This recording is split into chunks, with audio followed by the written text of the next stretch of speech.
Hello, welcome to the Editor's Eye, and welcome to my favourite top 10 Trippy films.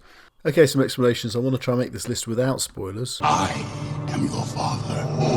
I might do a spoilered version later if anyone likes this video. Quick explanation of Trippy. I want weird, and I want wonderful, and I want wacky.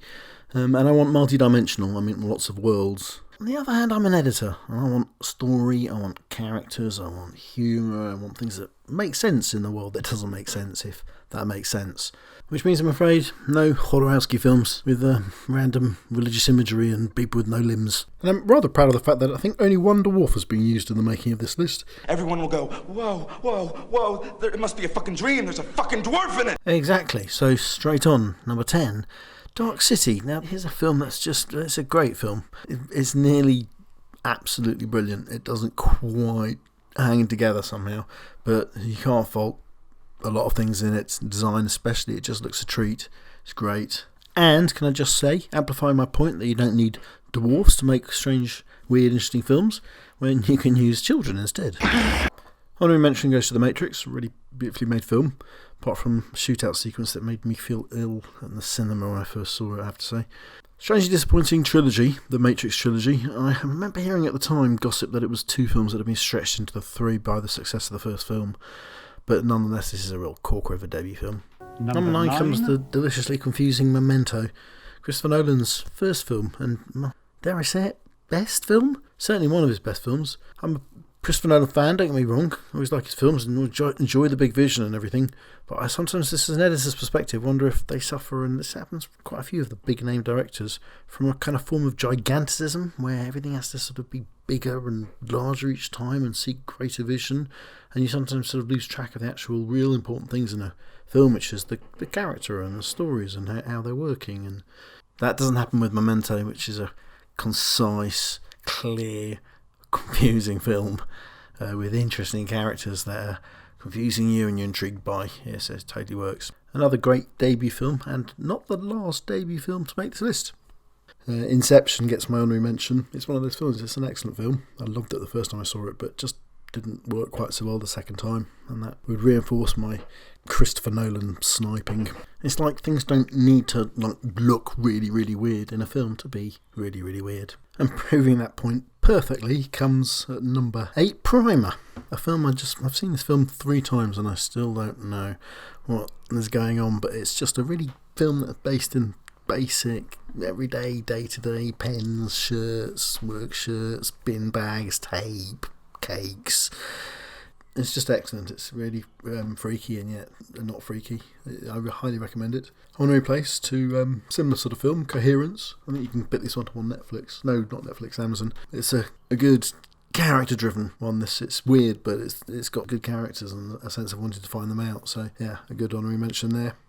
Number 7 comes Paprika. Excellent anime film. This one, there's quite a few good trippy anime films, Studio Ghibli and all, but this one I love the most. It's especially its portrayal of insanity, parade, and yeah, well, I'm not on a spoiler alert. It's just handles its trippiness really well. Honorary mention goes to Alice, Svankmajer, I think 80s Czech animator film. Just creepy as, really disturbing when I saw it. But yes, humdrum, broken down communism seen through Alison looking glass eyes. It's just weird and wonderful. At number 6, we're going Cronenberg. Videodrome. Is this what's happening to my body? Everything's changing. I don't know what's happening to the plot. Everything's changing. Cronenberg, yes, he freaked me out when I was young.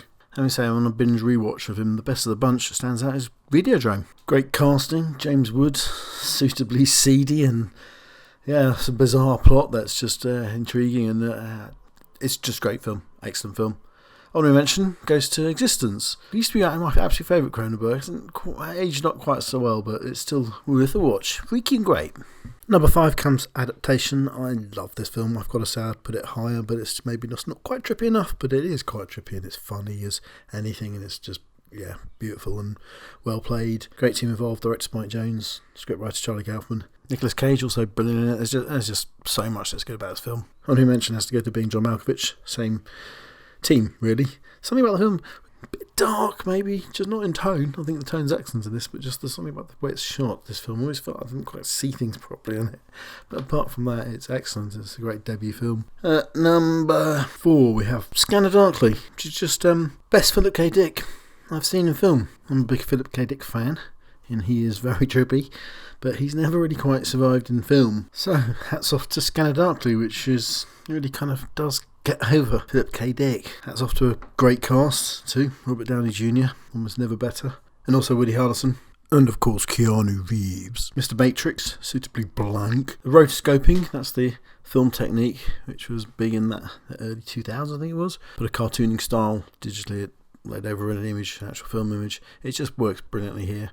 Linklater uses it earlier in Waking Life, which gets my honorary mention. Actually, it doesn't quite get my honorary mention because it's a little bit dull, a little bit metaphysical for me, and there's a few films that are, Stalker I wanted to put on my list as well. I mean, there's Boyhood, which is another Linklater film that's a better film, and it's got tripping in it, but it's not maybe tripping enough. And Brazil, and more 12 Monkeys, or anyway, can have some of them in as well.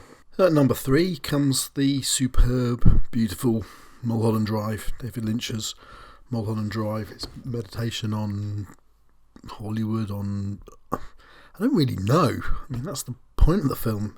It doesn't really make sense. And yet it feels like it does. It just perfectly captures dream state. It's beautiful. I think the original idea and part of its weird kookiness comes from the fact that it was a pilot that he'd shot for a TV series. It was going to be his TV comeback post Twin Peaks, and he just shot a pilot and then ended up building up into a whole film with other material he shot. So you've got this sort of half of a narrative structure already buried in the film with other bits that have added in, but it just blends together effortlessly. And yeah, I mean, Lynch is always a brilliant filmmaker, but Mulholland Drive, I think it's his best, and it's just a superb film. Honorary mention goes to Razorhead, Lynch's debut film. Yes, this shot perfectly captures my face watching this film, which I think now I've seen every single film on this list, multiple, and in lots of cases many, many times. Apart from one, and that's Eraserhead. I've only seen Eraserhead once, and I remember it really clearly, and that's part of one reason it's so good. It's just the girl with the puffy face living behind the radiator, at chicken dinner. Yeah, bizarre film, amazing. Yeah, just about that debut thing. There's so many debut films on this list, it makes you think, why is that?